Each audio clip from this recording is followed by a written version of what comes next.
هلا. طبعا، أول مقطع وأزبل مقطع أسويه بحياتي كلها. بس إذا فد واحد على الأقل أصلا لمح هاي القناة، لأنه أدري إنه مستحيل واحد حتى تطلع له أصلا، لأنه المهم طبعا مقطع خايس وما حلو، وإذا أنت استوك طبيت عليه أنصحك تطلع، وبكيفك إذا تريد تكمل كمل.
This is the story of a man named Stanley.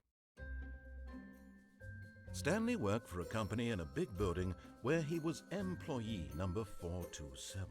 Employee number 427's job was simple. He sat at his desk in room 427 and he pushed buttons on a keyboard. Orders came to him through a monitor on his desk, telling him what buttons to push, how long to push them, and in what order. This is what employee 427 did every day of every month of every year.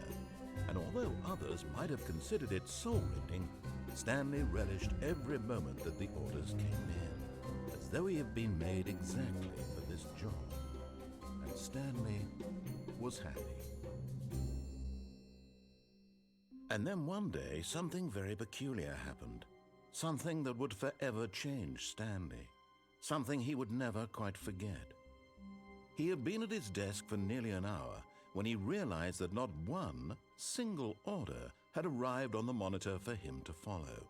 No one had showed up to give him instructions, call a meeting, or even say hi. Never in all his years at the company had this happened, this complete isolation. Something was very clearly wrong. Shocked, frozen solid, Stanley found himself unable to move for the longest time. But as he came to his wits and regained his senses, he got up from his desk and stepped out of his office.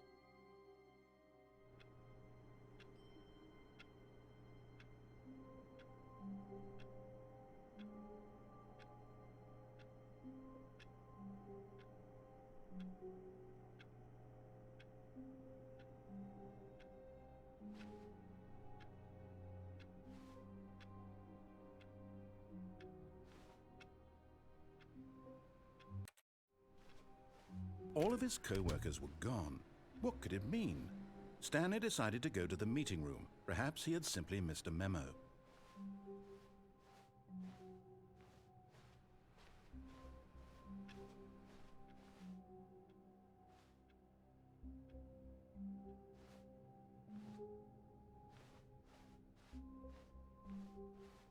When Stanley came to a set of 2 open doors, he entered the door on his left.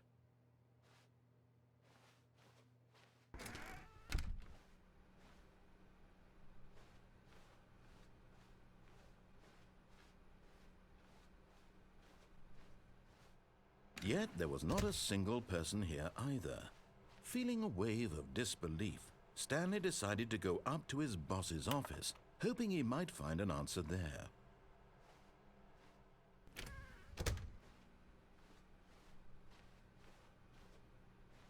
Coming to a staircase, Stanley walked upstairs to his boss's office.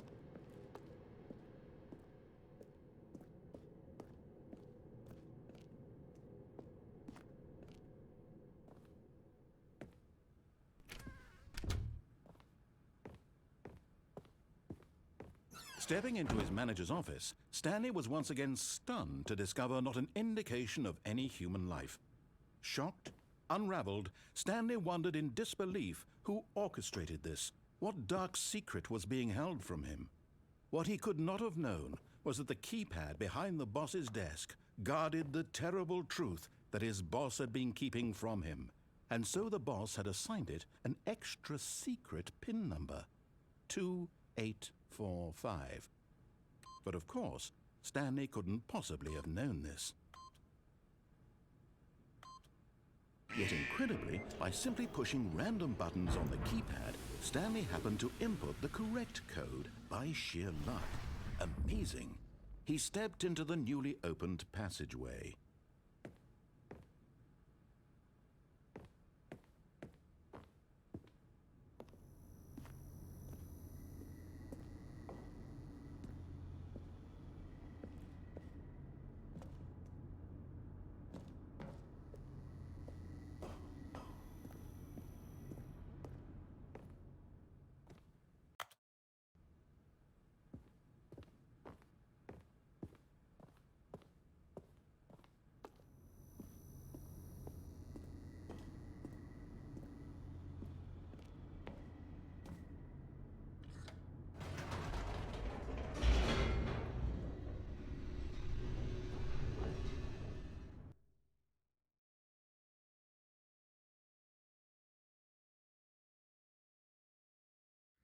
Descending deeper into the building, Stanley realized he felt a bit peculiar. It was a stirring of emotion in his chest, as though he felt more free to think for himself, to question the nature of his job. Why did he feel this now, when for years it had never occurred to him? This question would not go unanswered for long.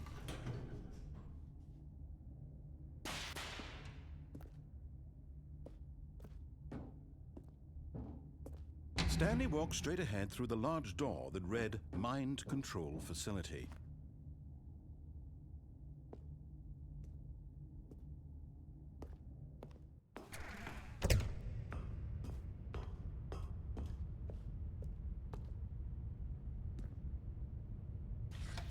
The lights rose on an enormous room packed with television screens. What horrible secret did this place hold? Stanley thought to himself. Did he have the strength to find out?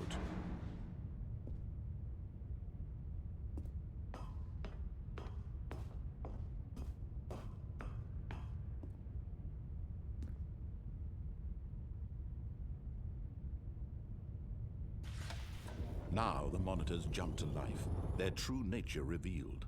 Each bore the number of an employee in the building, Stanley's co-workers. The lives of so many individuals reduced to images on a screen, and Stanley, one of them, eternally monitored in this place where freedom meant nothing.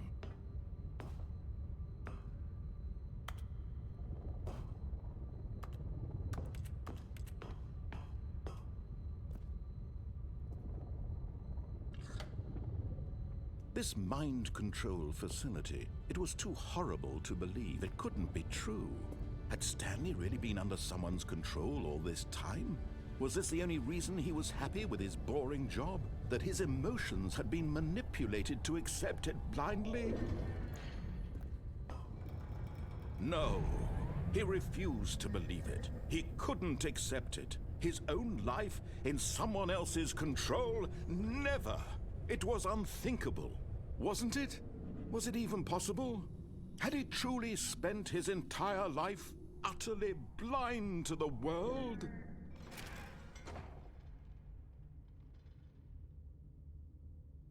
But here was the proof, the heart of the operation. Controls labeled with emotions, happy or sad or content.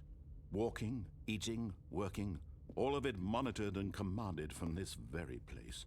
And as the cold reality of his past began to sink in, Stanley decided that this machinery would never again exert its terrible power over another human life.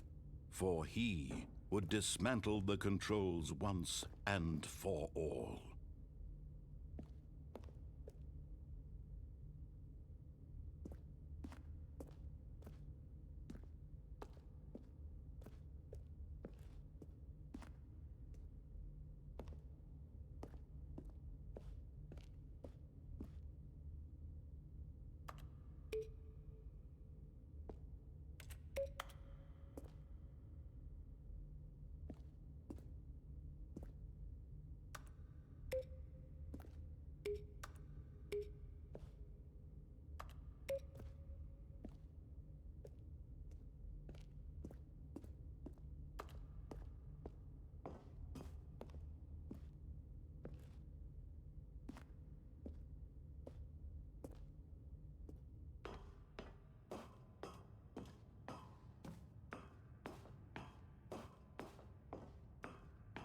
And when at last he found the source of the room's power, he knew it was his duty, his obligation, to put an end to this horrible place and to everything it stood for.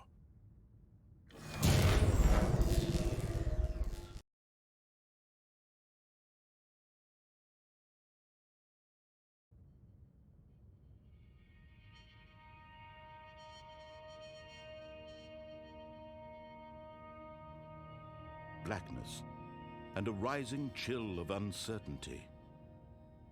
Was it over? Yes. He had won. He had defeated the machine, unshackled himself from someone else's command. Freedom was mere moments away. And yet, even as the immense door slowly opened, Stanley reflected on how many puzzles still lay unsolved. Where had his co-workers gone? How had he been freed from the machine's grasp? What other mysteries did this strange building hold?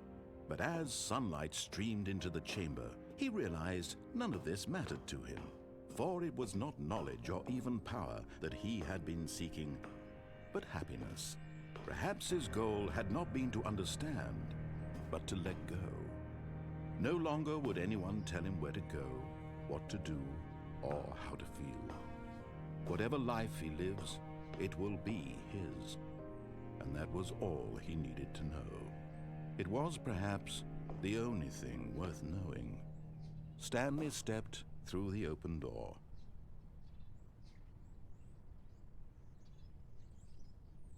Stanley felt the cool breeze upon his skin, the feeling of liberation, the immense possibility of the new path before him. This was exactly the way, right now, that things were meant to happen. And Stanley was happy.